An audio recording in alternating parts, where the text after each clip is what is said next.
एक angle China का भी सामने आ रहा है। किचन की महंगाई के पीछे चीन का हाथ कैसे है, जरा ये समझिए। आपके सामने एक बड़ी खबर, चीन में खाद्य तेलों की डिमांड तेजी से बढ़ी है। चीन में लोगों की खान पान की आदत में बदलाव हुआ है।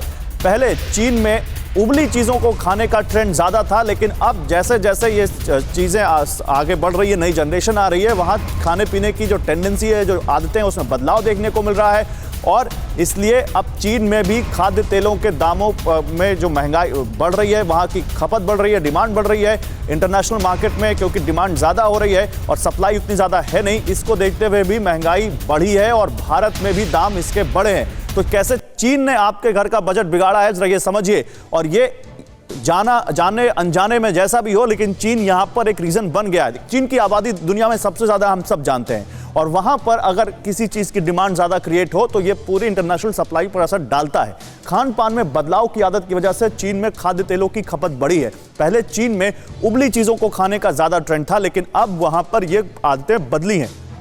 खाद्य तेलों का इस्तेमाल ज्यादा हो रहा है। अंतर्राष्ट्रीय बाजार से पहले से ज्यादा तेल खरीद रहा है चीन, ये जानकारी आ रही है।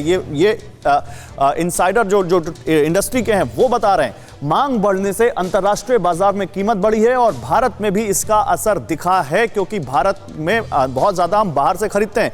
भारत अपनी जरूरत का 70% खाद्य तेल आयात करता है। अगर 70% हम बाहर पर निर्भर हैं तो हम उन कारणों पर बिल्कुल उनसे हम पर असर पड़ेगा जो बाहर से आ रहे हैं। देश में तेल की कीमत 170 से 200 रुपए प्रति लीटर तक पहुंच गई है, सोचिए। और ये बहुत ज्यादा लोगों को चुभ रहा है।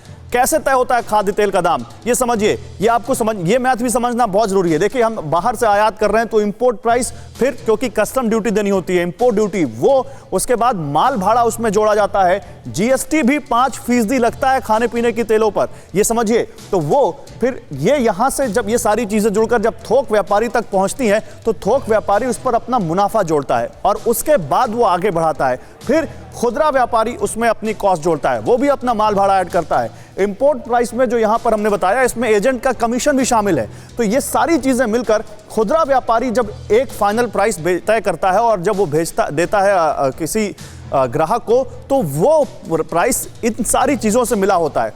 अब दाल जो इतना ज्यादा महंगा हो गया, दाल का भी कहीं ना कहीं गणित ऐसा ही है। दाल में भी देखिए इंपोर्ट प्राइस, इंपोर्ट ड्यूटी, माल भाड़ा, जीएसटी, ये सब शामिल होता है और उसके बाद खुदरा व्यापारी वहां तक भेजता है। लेकिन ये सारी चीजें तो आज से नहीं हुई है ना विजय जी, ये सारी चीजें तो हमेशा से चल रही हैं।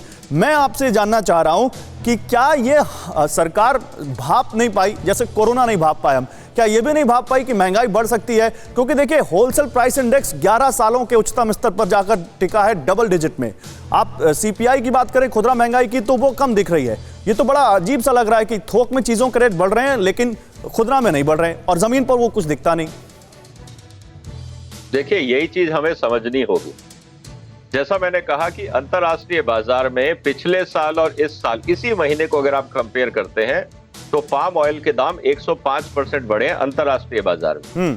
काफी समय बाद हम ये देख रहे हैं, इवन पाम ऑयल जो है, जो सबसे ज्यादा हम लोग आयात करते हैं मलेशिया, इंडोनेशिया से, उसके दाम इस समय सोयाबीन से भी ज्यादा है।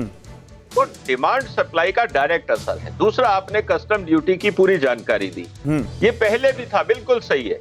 अगर पहले हम पाम ऑयल 50 रुपए आयात करते थे और उसपे 50% ड्यूटी लगती थी और खर्चे लगते थे, मान लीजिए, तो वो 25 रुपए बैठता था।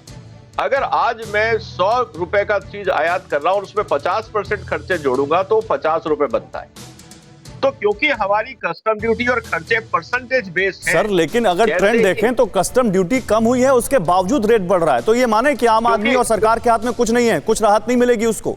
मैं वही आपसे कह रहा हूं कि आपके पास राहत है।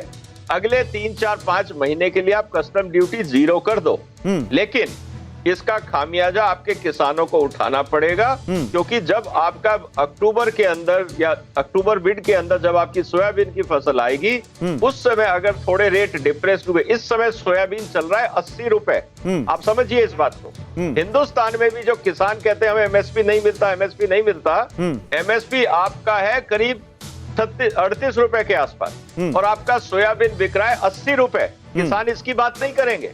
अच्छा, और पेट्रोल डीजल की बात कैसे, पेट्रोल डीजल की बात कर लेते हैं विजय जी। देखिए, पेट्रोल भी अभी भी क्रूड की बात करें तो $70 से नीचे है। बहुत ज्यादा इंटरनेशनल मार्केट में रेट बढ़ नहीं गए हैं। ईरान के जो सैंक्शन है वो कम होंगे अगर, तो हो सकता है कि और ज्यादा ये नीचे आए।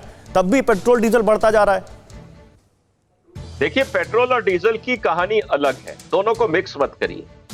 आज हिंदुस्तान के अंदर एक और चीज है जिसपे हमें सीरियस पॉलिसी डिसीजन लेना होगा, सारी राजनीतिक पार्टियों को, कि हर चीज हम हमारे इलेक्शन वादे में ये बोलते हैं कि हम फ्री देंगे, हॉस्पिटल भी फ्री देंगे सबको, ऐसा नहीं कि गरीब को, सबको फ्री देंगे, सबको एजुकेशन फ्री देंगे, सबको हम मेट्रो में भी फ्री कर देंगे, हम दवाइयां भी फ्री चाहिए, ऑक्सीजन भी फ्री चाहिए, सबको सब कुछ चाहिए। गरीब आदमी के लिए दो तो अच्छी बात है। आप सिर्फ राजनीति में पॉपुलिस्ट मेजर लोगे और सब कुछ फ्री दोगे तो पैसा कहां से आएगा? तो पैसे का कमाने का तरीका यही है कि आपको या तो इनकम टैक्स बढ़ाना होगा या इनडायरेक्ट टैक्स बढ़ाना होगा। तो आप ये कह रहे हैं कि ये जो इनडायरेक्ट टैक्सेस सरकारों ने बढ़ाया हुआ है वो अपने राजनीतिक वादों को पूरा करने के लिए बढ़ाया हुआ है। ठीक है, और पैसा जाता कहां है? सरकार क्या करेगी पैसा रख के? नहीं, तो मुझे तो अभी तक ये लगता था कि सरकार जो पैसा खर्च करती है वो लोगों के लिए खर्च करती है, लोगों की जिंदगी सुलभ करने के लिए खर्च करती है, लेकिन वो अगर उस पर राजनीतिक वादों का मुलम्मा चढ़ा हुआ है तो वो बात दूसरी हो जाती है। फिक्र आपकी, सोमवार से शुक्रवार रात 9 बजे सिर्फ TV9 भारतवर्ष पर।